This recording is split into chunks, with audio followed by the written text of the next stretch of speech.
Davis, and I've been fighting CPS for over 35 years. Through my years of experience, I've gained invaluable insights that I'm ready to share with you. If you're a parent or a caregiver or a relative, we need to talk. I'm offering a new opportunity for you to speak with me on a one-on-one basis.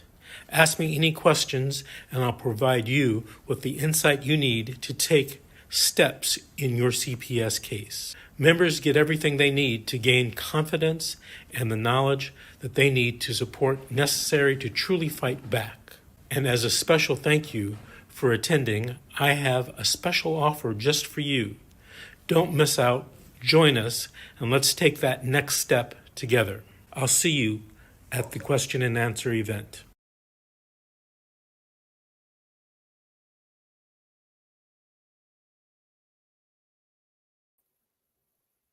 Okay, a warm welcome.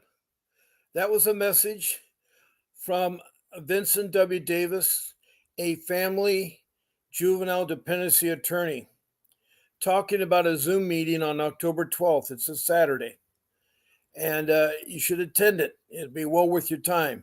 He's a professional attorney with over 35 years' experience of fighting CPS and getting your children back. Not only has he been fighting CPS, he also will do civil suits and has sued CPS both in state and federal court and won millions of dollars. He is a trial attorney that knows how to fight CPS. And I hope that you mark it on. This same message will appear at the end of my podcast. Now, you found me, Fight CPS Bob Pace at Facebook. Tonight, we're going to fight CPS and stop taking our children.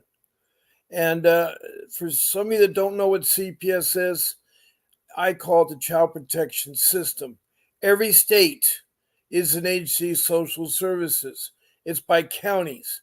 And each county social service has an arm, and that arm is supposed to take care of protect our children from neglect and abuse, but also supposed to help family in needs in the areas of food, clothing, housing, medical, and education for the children, and even work.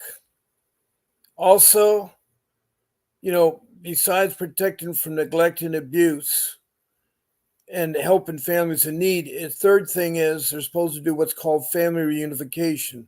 That's when they take your family apart because of something you don't feel comfortable about your family.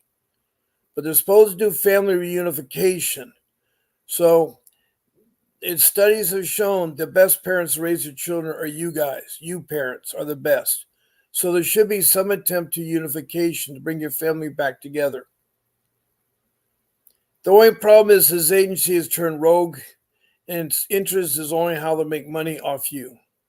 Unfortunately, it's the low-income people that seem to be mostly attacked by the CPS.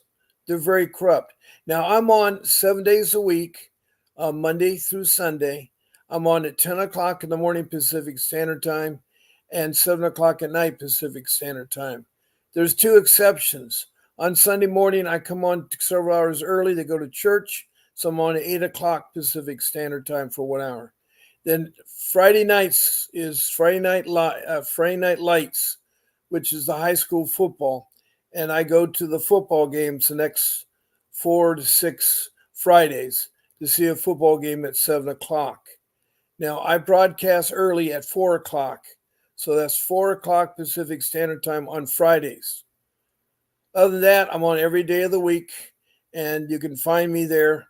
And I really encourage you to listen and take notes. Now, you're in this room is the first way you can interact with this podcast. You can give me emojis like thumbs up, hearts, or you can give me smiley faces. Or if you want to show me some more love, you can send me stars. Now, please, down below, check the box for subscribing. And if you want to be notified when I go live, check the notification button. But again, you've come to the right place. I know some of you are very leery, but I can help you. I've been involved in CPS for 15 years. And yes, they stole my children. And yes, they took my children into foster care. So I've been through that experience and everything on that.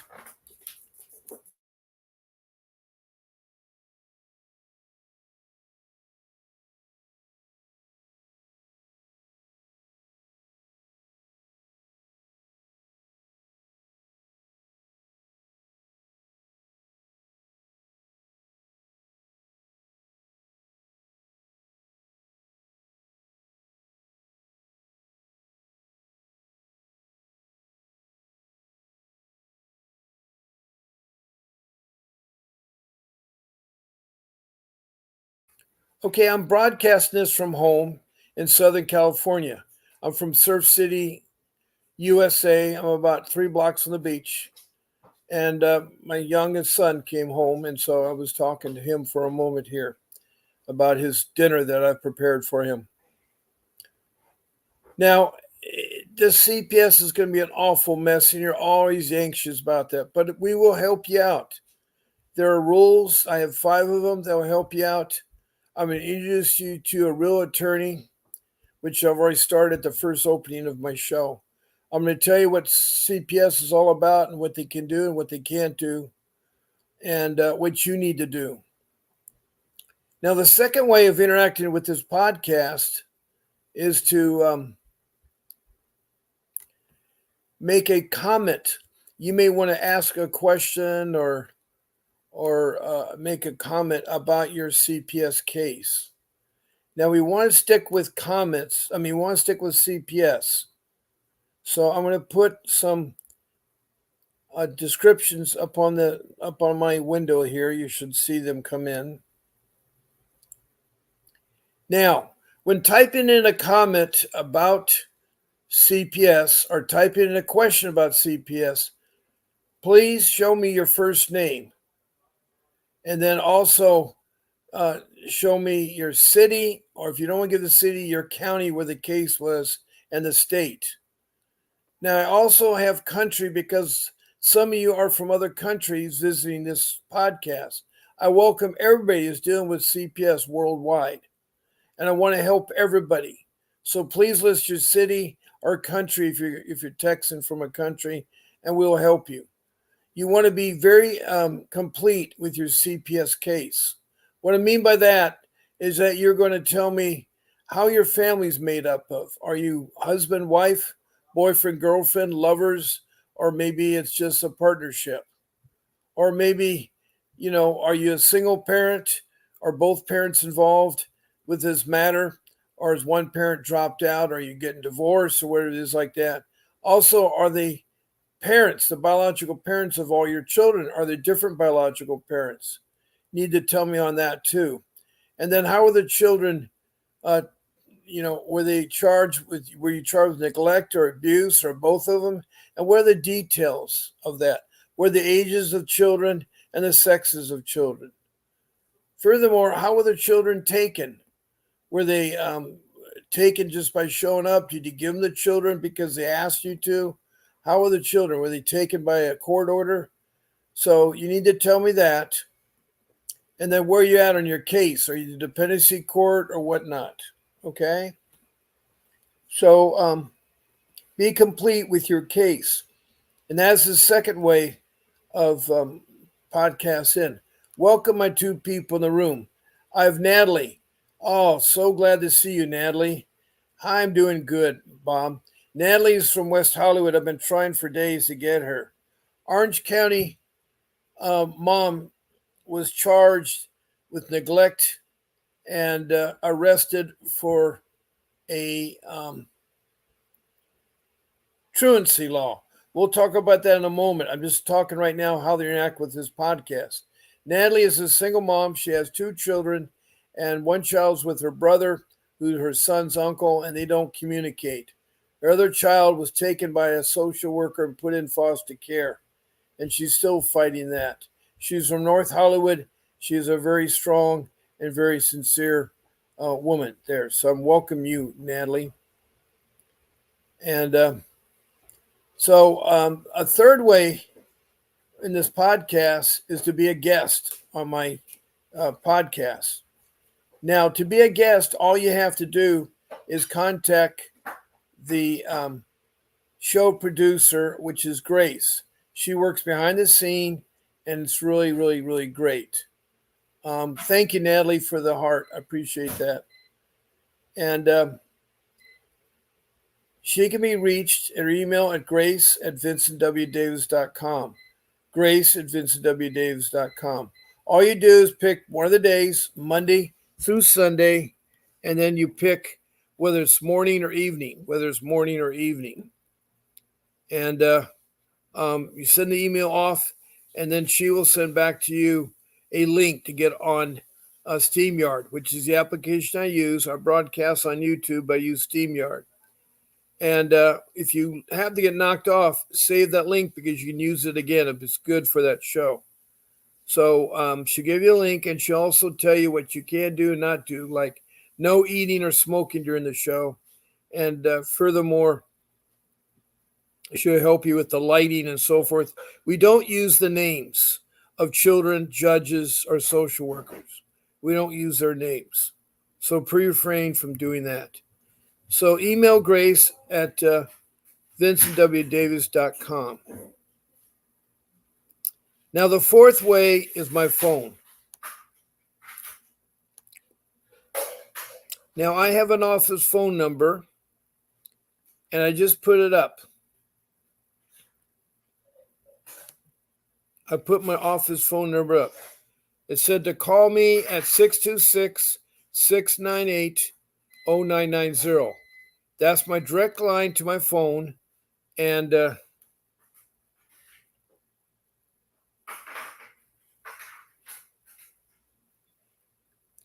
and you can talk during my show time. Before my show time, after my show time, you can't talk. Okay? You cannot talk before my show time or after my show time. Only talk to me during the show. I can't answer the phone. And that's the four ways. One, just by being in the room. Two, by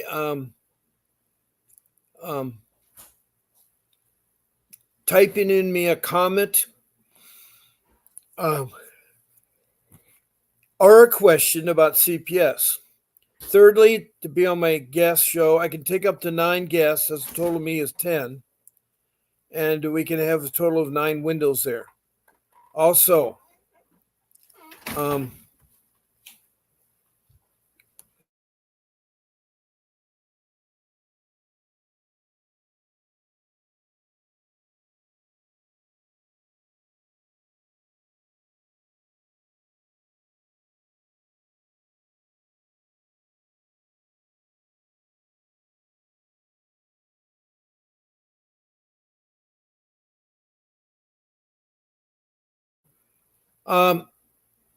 anyway,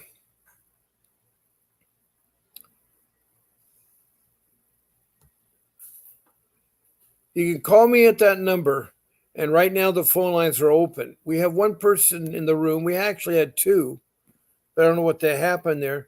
Natalie, do you want to call in and talk about the latest thing about the Orange County, what they did about truancy? Is that something you'd like to talk about, Natalie? My phone line's open, so you could call in.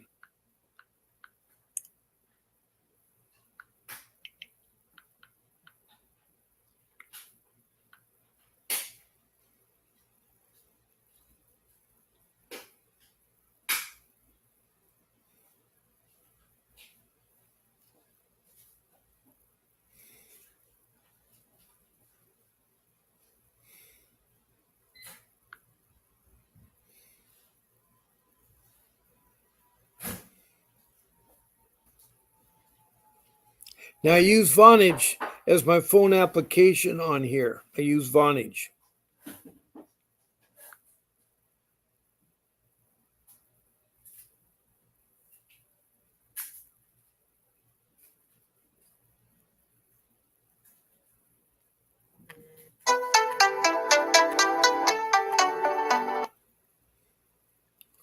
This is Bob Pace. Hello. Welcome. Who's this? It's Natalia. Hi. Hi, I just had to start Natalia. the How you phone. doing, Natalia? Yeah, I'm okay. I was just too hot yesterday for me. Was it hot? Yeah.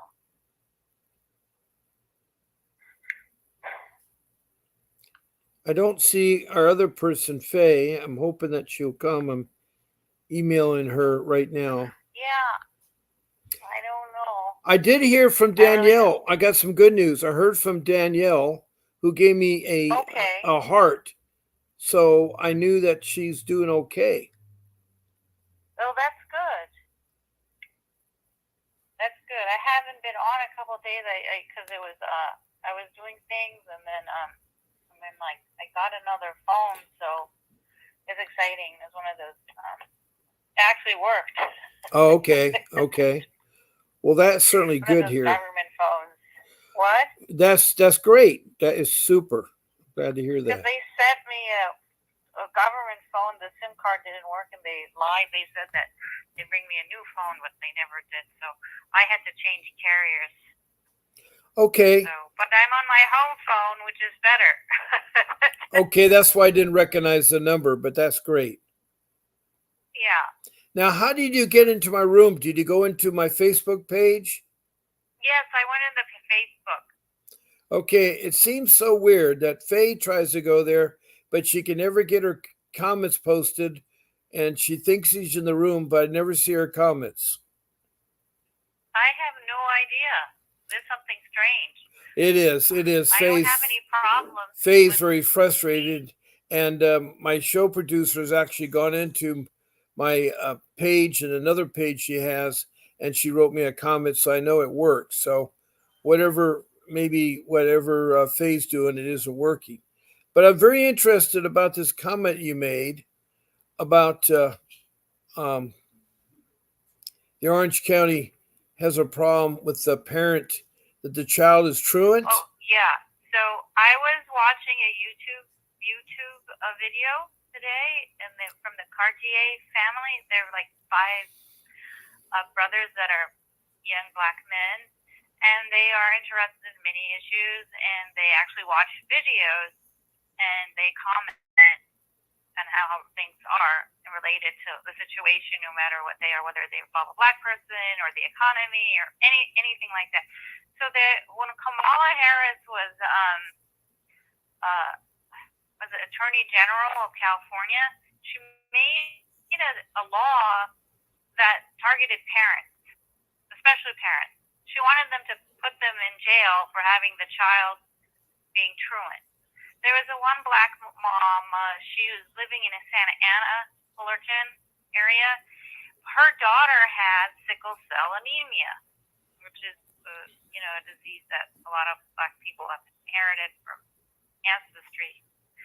Anyway, so she always had a plan to show the teachers that her daughter was in the hospital many times. She gets blood transfers every couple weeks and all those things. But the school still reported her as a truancy. No matter how many, she had a plan saying that she was handicapped from it, and the teachers knew about this. So then she receives, the mom, a letter from Kamala Harris, and saying that she's truant. Now, why would Kamala Harris write a letter to a mom personally? Because of the truancy law she made. Now, what year did she make the truancy law? I think about 2016. But I have to go back to the video. If you go to the Cartier family, you'll see the on YouTube the video. It says one black mom gets arrested from Kamala Harris. Yes. So then they arrest her with a warrant and everything. Meanwhile, her daughter is sick in the hospital. She loses her job. They charge her with DCF, charges her with neglect also. So she had to fight. And then she went to jail also for a month or two because of the truancy law. Well, here's what So I found here. This is what I found that will support what you said. Here's the story behind Kamala Harris's truancy program. Now, this was passed. Yes. Let me see here. In 2011, and Right. they looked at how Vice President candidate Kamala Harris recorded as a prosecutor and how she used her power as San Francisco District Attorney and later as California Attorney General to shape the criminal justice system.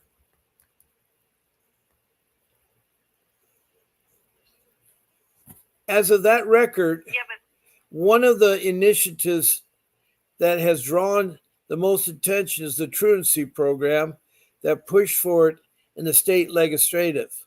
Passed in 2011, the law allows district attorneys to charge parents with a misdemeanor if their children miss 10% of the school year without a valid reason. So, why did this person miss 10% of her school year and no reason? because she's sick. She has sickle cell anemia. And she did have a valid reason. Her mom had all the documentation from the hospital and the doctors, and the teachers knew about it. Well, here's something in 2019. The HuffPost reporter, Molly Redden, wrote about the families affected by this truancy program, including a black mother named Sherry Peoples. Yeah, Cherie. That's her Sherry name. Peoples. Is that the person you're talking to? Yes. Who was arrested in April of 2013. She came on the show to help explain why this program, which initially launched without such criticism, ended up becoming so conversational, and why its disproportion affected families of color.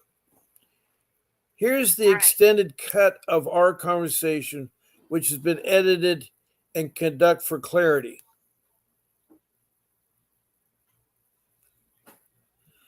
So I guess we should start with Jericho Peoples. Who was she and how did she get ensnared in this truancy program?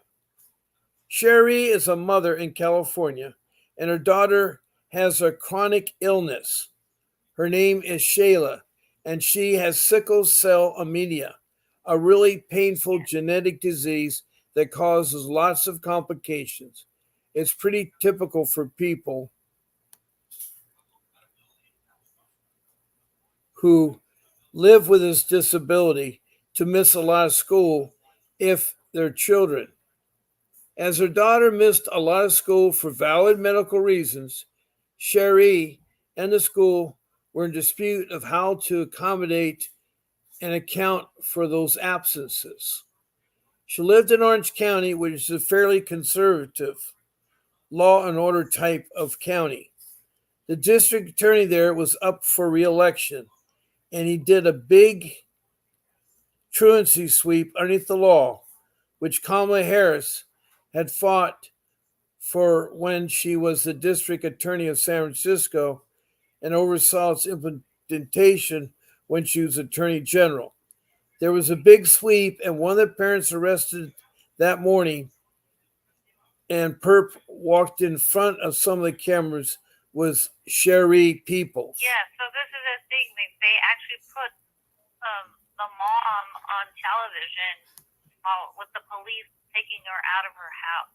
Yeah. So just as to set an example.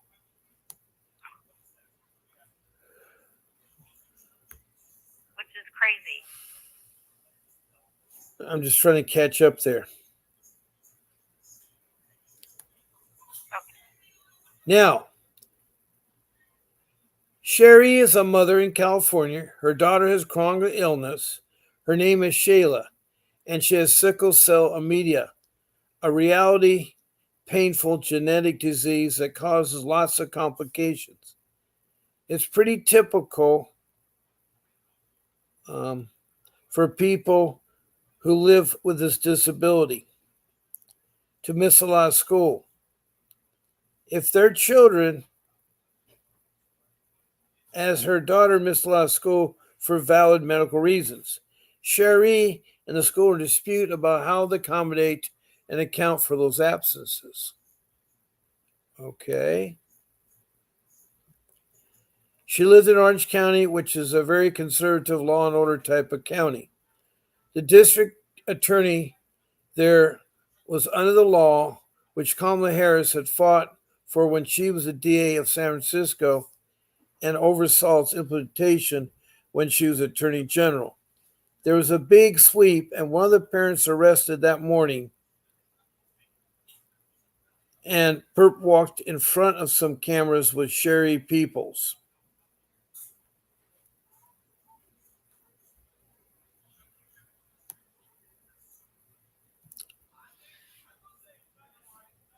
Now, she was in her house one morning. The police showed up and handcuffed her. Now, it didn't say who answered the door. She could not answer the door. She had time to put on a jacket over her pajamas, and when she was walked by the police out of her apartment where she lived with her daughter, there was news cameras waiting, and she was booked by the police. What she said to me was that she was shocked. She was really floored, and she said to me, "You swear it killed somebody." I felt to her like a reality excessive show and forced for what was essential a misunderstanding between her and her child's school, the mom and the school. So in short, of becoming the face of a truancy program, it was in a way as one of the most visible perpetrators. Can you walk through Harris's truancy program, what it was, how it became, and how it worked? Harris fought for this law, which raised the financial penalty and made it a criminal misdemeanor for parents up to a year in jail when their children miss at least 10% of school time. So if you have school time of 100 days, you cannot miss more than 10 days.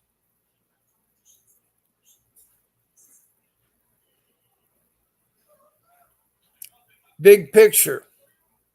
People's case was what the law did was create a more standardized way for local law enforcement officials to get involved without making some kids go to school every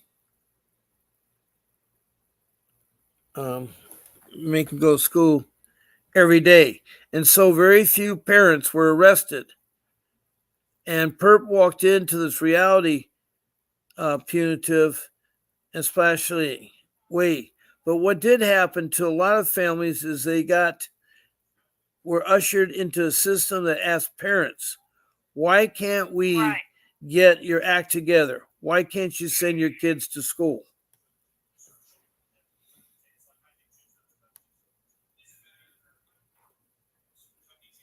I thought it was really interesting to look at the involvement in this issue because we didn't invent the idea of punishing parents when their kids miss school. California already has a law in the books. Her innovation was to build a really standardized way for local district attorneys to get involved in pressuring parents to make sure the kids go to school. And a lot of the education advocates were happy that she brought attention to the issue because they say attention is actually the number one we solve truancy. They think it's really important and call people attention to the fact that, hey, if it adds up with your kids missing school, what Harris was intended to do was build a system where the school district officials, teachers, and parents could sit down and talk through the problems. Why isn't your child coming to school? What are the resources that would give you to help make sure that your child goes to school every day? And what was she sort of laying? This is all because she wanted the money. Yeah, what was the? She didn't care about the parents or the Yeah. kids. It was What about the sort money. of layer It was on her top of main this? way. You get a series Yeah. of increase in scary warnings from the district attorneys. This problem doesn't get resolved, and that's what people put their finger on as they disliked about this program. As the issue continues,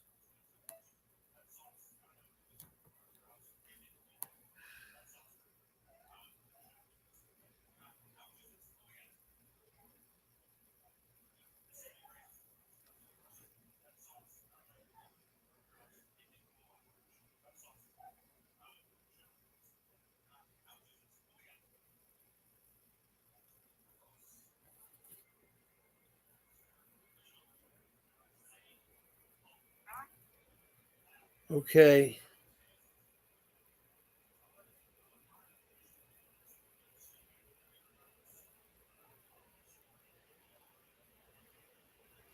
As issues continue, the blame increasingly turns towards the parents. The message becomes, we're giving you everything. Why can't you make this work? And the reality is, the reasons why kids miss school so often are not totally under the parents' control. But we have increasing blame the parents, and that's very a typical American way of dealing with the school. I mean, that goes back to decades and even hundreds of years. So it's not fair to lay all this at Harris's feet. But what people would say in response is that you use all the criminal justice system to solve your social problems. You will criminalize people no matter how good your intentions are. Just the hearing how this plan was conceived, it was not hard to sort out the surmise who was going to get caught up in this system. It was a problem going to be mothers of color, probably mothers with disability, or mothers of children with disability.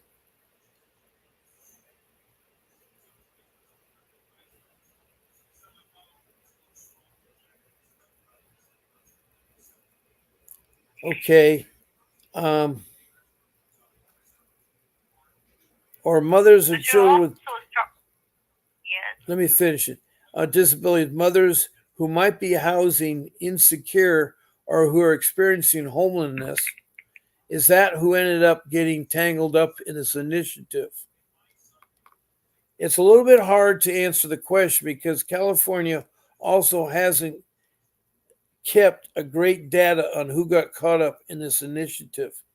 Harris wanted them to keep better data, but she didn't get everything she wanted. But generally, when you look nationwide, all the studies of truancy have found that children most likely to be labeled truant are Native American children and Black children. And what's really important to keep in mind is that education advocates have started talking about the issue as one of the chronic absences rather than the truancy. And part of the reason why is because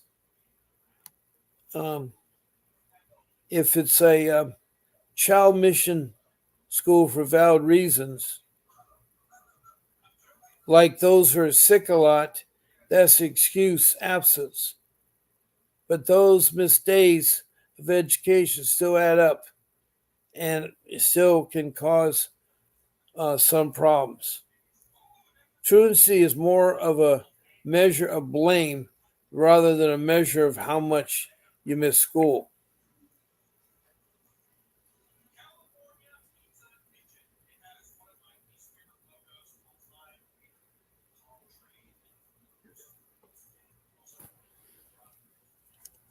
Okay, it's saying, how much did you miss school?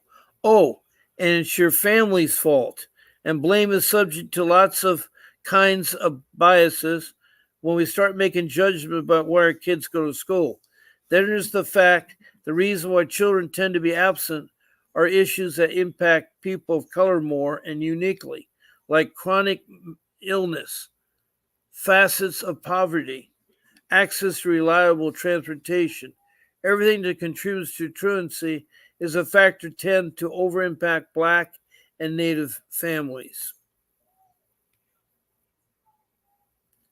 So when Kamal Harris is spinning up this idea in San Francisco, who supported it and who was opposed to it?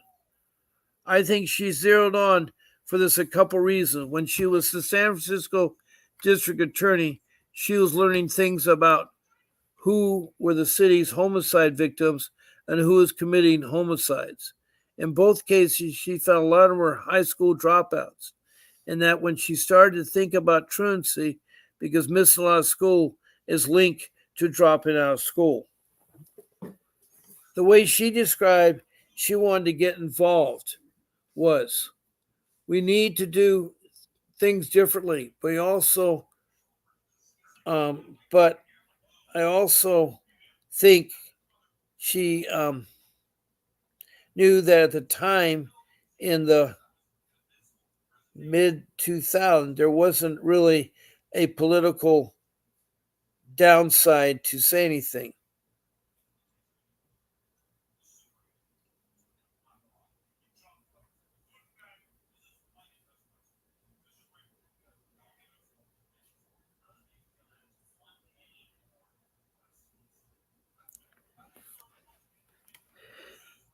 The way I described it, she wanted to get involved. What we need to do things differently. But I think she knew that at the time in the mid 2000s, there really wasn't any political downside to saying these parents are not meeting their responsibilities. It's causing problems for society at large. We should crack down on them for good of the children. The law passed with pretty broad support, but some public defenders, others, were like, hey, wait a minute, don't you think that this is going to be, let me see. This is going to be another way we crack down of issues, some of which the state has caused, but at the time there's not calls, they're acting more broadly. The skepticism was fairly limited. It's interesting you think about the sort of conclusion she's making. So if you don't complete high school, you have a much higher likelihood of being a victim of violent crime or to preparatory violent crime, and to have all this contact with the criminal justice system. And she was like, okay, the solution was to open up another, apparently, for them to have contact with the criminal justice system.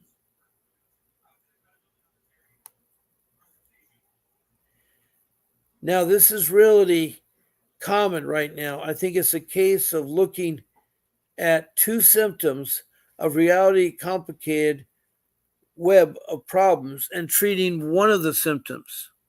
It speaks to the fact that she was a prosecutor, and so she had only the tools of a prosecutor. Part of the reason why she was looking at the symptoms and treating the systems instead of the root problem is that what she make law enforcement do in the country.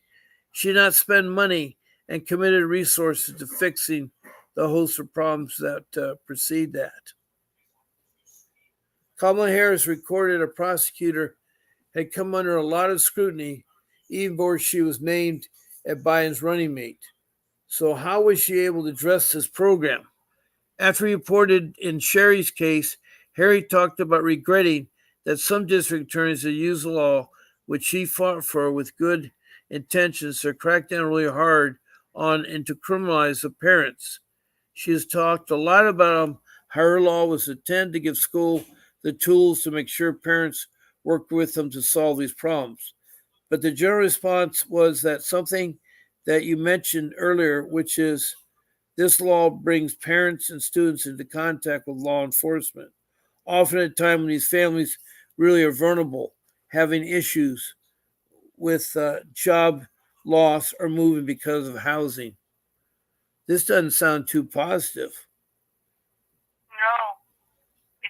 happened to this mom, because she had to spend 4 years in court, DCFS also charged her with neglect. And she lost her job. She was a nursing assistant. And then she couldn't pay the rent, so they had to end up living in a motel. So they went above the line to even say she neglected her daughter, which is awful because she didn't. She was always there in the hospital with her. But they didn't take her away, but still she got charged with neglect. Wow. So she had 2 cases going, the criminal and the DCFS case. Yeah, now you keep referring to DS. Is that the California acronym for the Child Protection System? Yeah. The Orange County one. In Orange County, they call it CPS. I don't hear them say DC. Where did you get the DC from? From LA. Oh, okay. In LA, they call it DC. Okay. Part of why I want to look at this was also because, to me, it kind of speaks for the limit of use in criminal justice system, which Kamala Harris has been a part of for so much of her pastoral care, to solve really big, overarching problems. But she's talking about working from within the system to change. I think this is truly a clear way of how they limited to that.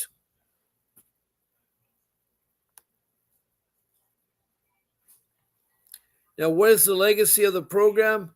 Is it still in place to some capacity? The law she passed is still in place, and there was another truancy law on the books before she passed this one. Further jurisdictions that mainly use the law to cite parents and take them to court, they tend to use the law Harrison fought to bring up more serious charges. Other jurisdictions have disbarred the spirit of the program and used the law that she passed at the threat. In order to get parents to come up to conferences and sit down with school officials and tell them what the issue is, so both things are happening. I visited a jurisdiction where they set up the truancy court, usually under the auspices of the existing family court. And that's the place where they still get parents to come in on a regular basis. And the judge checks and makes sure that they're complying with the attendance requirements.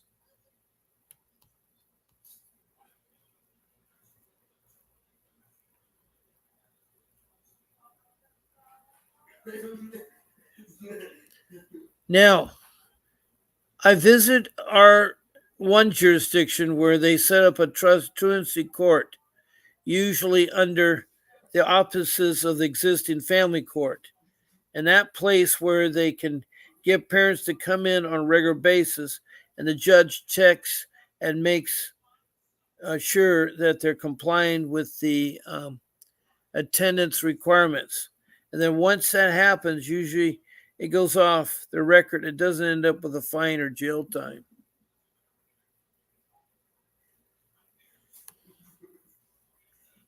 An unfortunate thing is that California kept changing the way it measures truancy. Part of that is kept up with their evolving understanding of what is actually important to measure. But they keep changing, ask the schools to measure it, and then they don't centralize that data very well. So what can she really say if that law from Harris brought for the truancy rate up or down or made no change? Because they're counting very well, and that's not on her. She wanted the state to keep the count, but it's telling about the way that we approach criminal justice.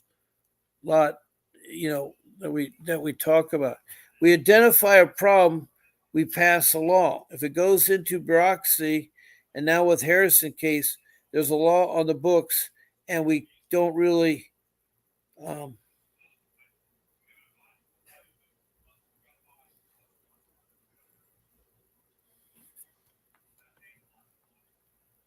hmm.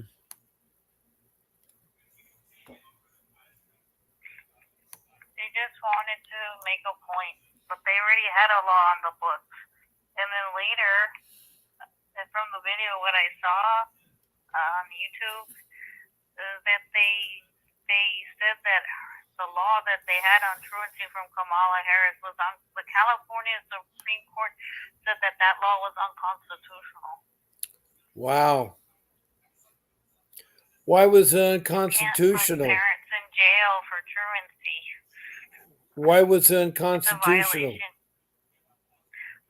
You have to look it up. That's what I saw in the video. I don't know when, but they made it unconstitutional because Okay. it violated their civil rights. You're not a criminal. This is a civil case. But they turned it into criminal law.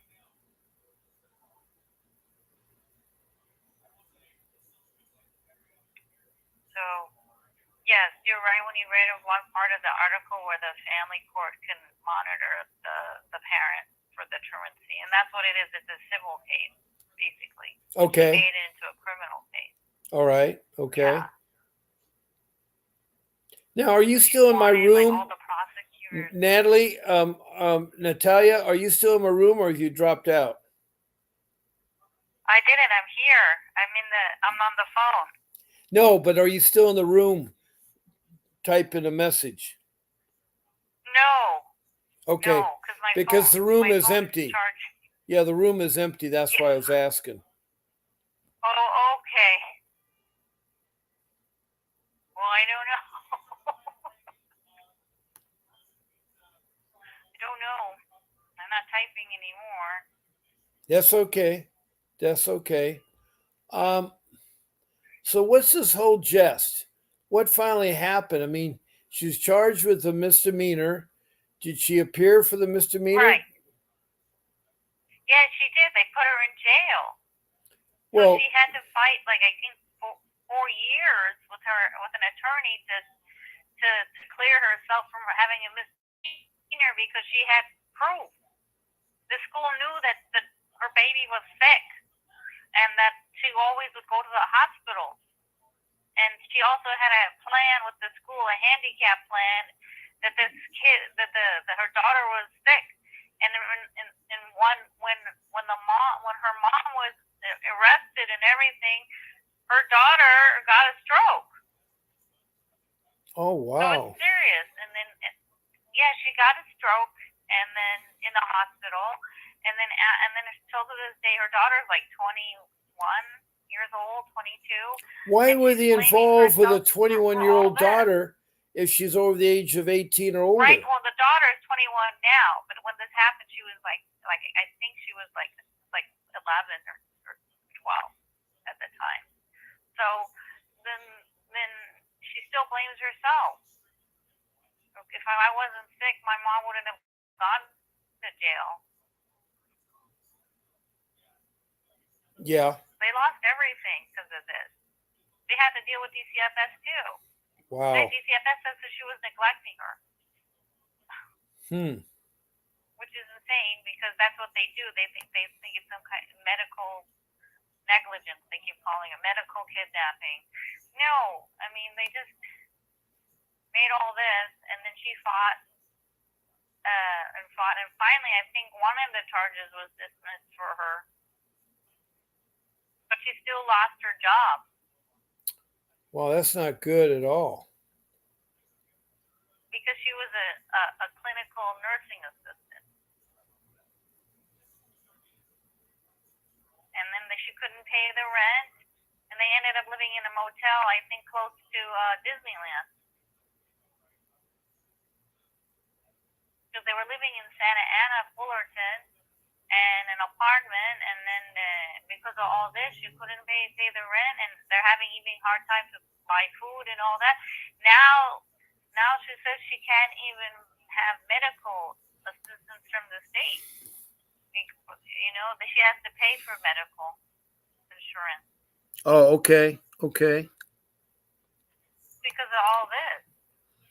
For some of She you has people, some kind of like yeah, crime. right, right. For some of you that just joined the Get room, public assistance.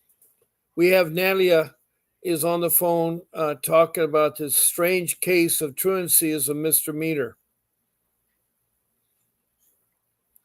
Yeah. So when did she have her trial, this lady? I don't know. They didn't explain it's probably 2014, 15, something like that. But I would have to look it up. I mean, I don't know the case number or anything, but I know I saw the video, so I mean, I don't know. But it was pretty bad. I mean, she couldn't go to work. She couldn't do anything.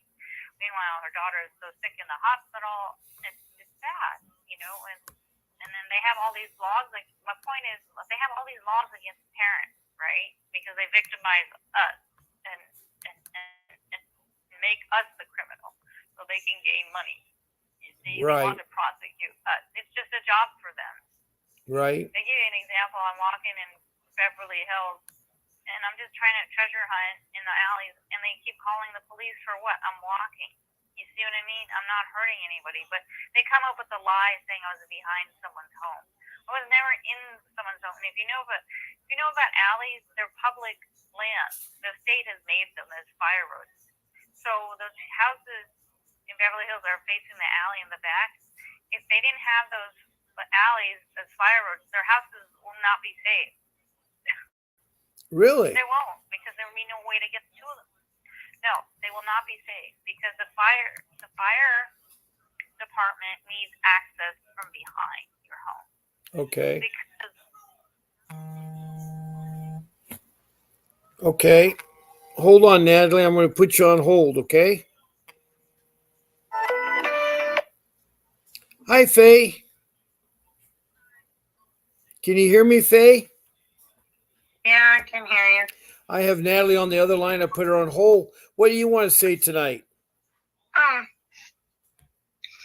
couldn't find the show. I was like trying to figure out what was going on. Oh, well, Natalie went to Fight CPS Bob Pace. I did the same thing and it didn't pop up for me. And then I went to Fight CPS, the horror stories. I didn't see it there either. I don't know what's going on. I think somebody got me like blocked. Well, the horror stories, you can't go that well. You only can go in. I know, Bob. That was the second place I looked. Oh, okay. Okay. So I don't know. I don't know what the deal is, why it's being like that. I just guess I just won't be able to watch it anymore. Well, we were talking about a case about a mother in California that was written up by the police as a misdemeanor for having her daughter miss too many days of school. Now, her daughter has a good medical reason. She's anemic and she can't go there. She missed a lot of school because she's sick and she has a medical reason. And we were just discussing that in the room with Natia and trying to understand how can if you're sick, legitimately, why would she be arrested with truancy?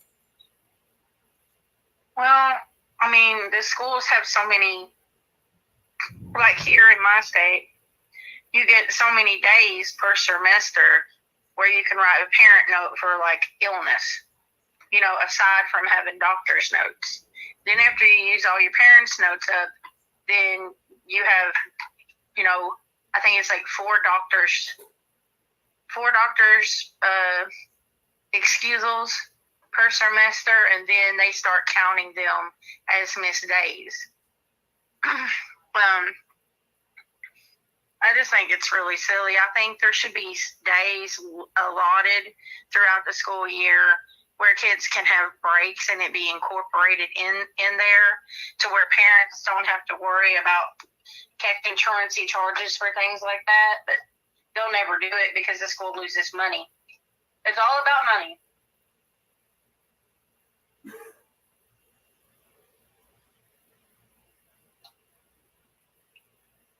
Hello? Yeah, I'm still here. It's all about money. It's all about money. Yeah, well, that's the reason why they get so upset when you don't send your kids. Because for every day they're not there, the school loses funding. Yeah, that is true. They say it's all about your children and their education. Yeah, maybe a percentage of it is about that, but mostly it's about money. I see. Now, have you heard about this law that Kamala Harris enacted in California? Yeah.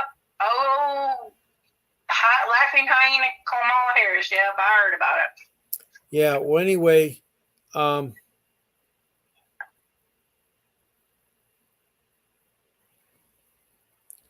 she is talking about this case.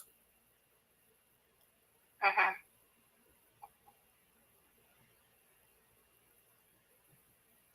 Doesn't surprise me.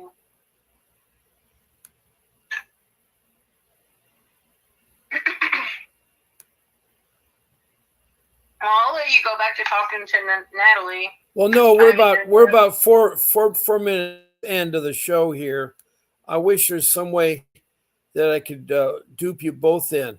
I got you on my personal phone line, and then I got Natalie on my office phone line, so I can't even bounce back and forth. Mm-hmm. I understand.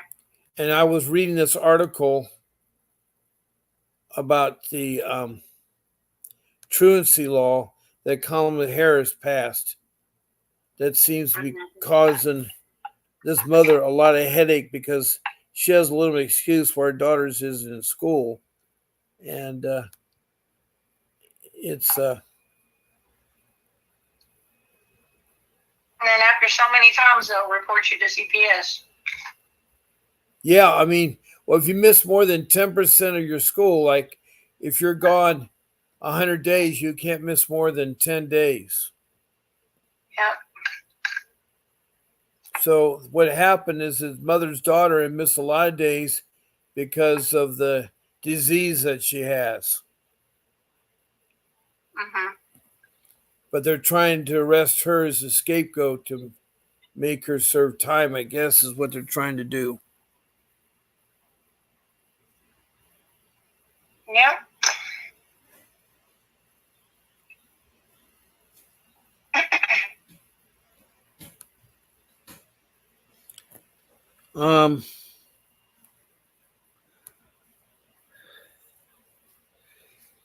The parent is called Sherry and her daughter.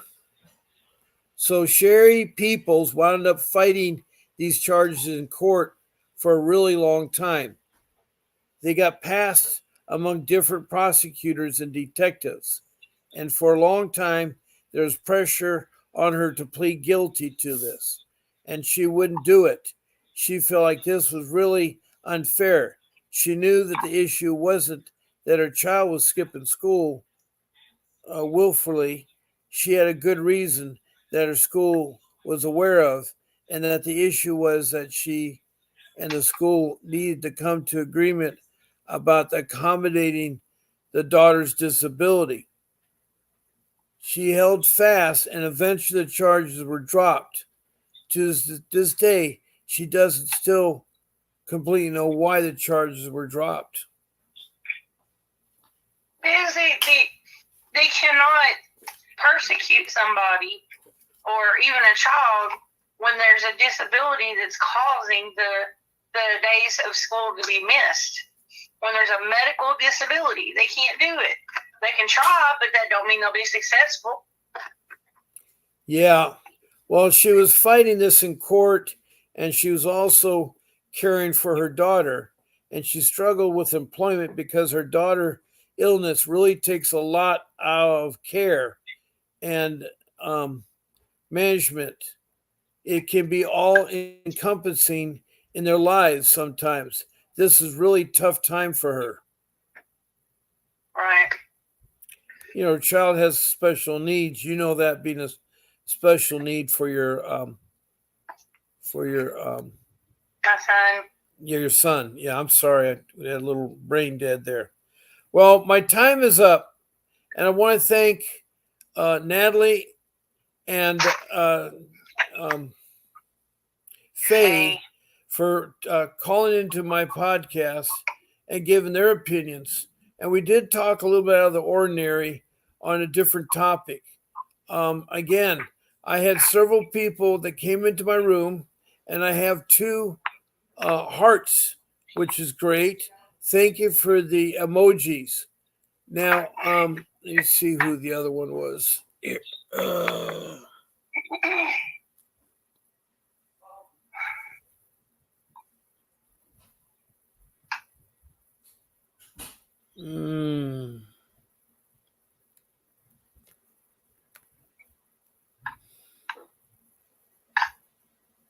I've lost my mouse pointer.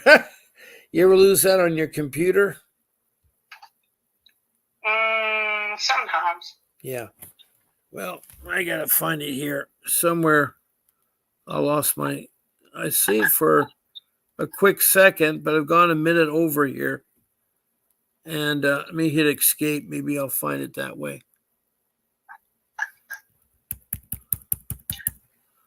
Okay. There it is. I had to do it several times. There.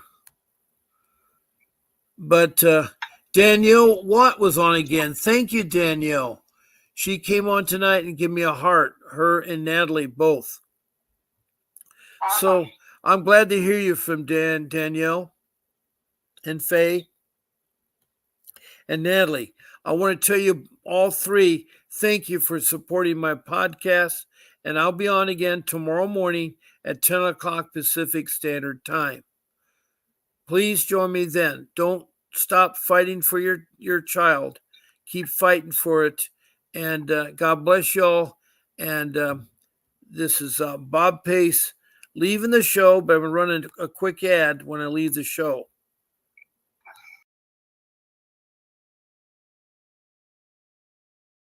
Hi, I'm attorney Vincent Davis, and I've been fighting CPS for over 35 years. Through my years of experience, I've gained invaluable insights that I'm ready to share with you. If you're a parent or a caregiver or a relative, we need to talk. I'm offering a new opportunity for you to speak with me on a one-on-one basis. Ask me any questions, and I'll provide you with the insight you need to take steps in your CPS case. Members get everything they need to gain confidence and the knowledge that they need to support necessary to truly fight back. And as a special thank you for attending, I have a special offer just for you. Don't miss out. Join us, and let's take that next step together. I'll see you at the question and answer event.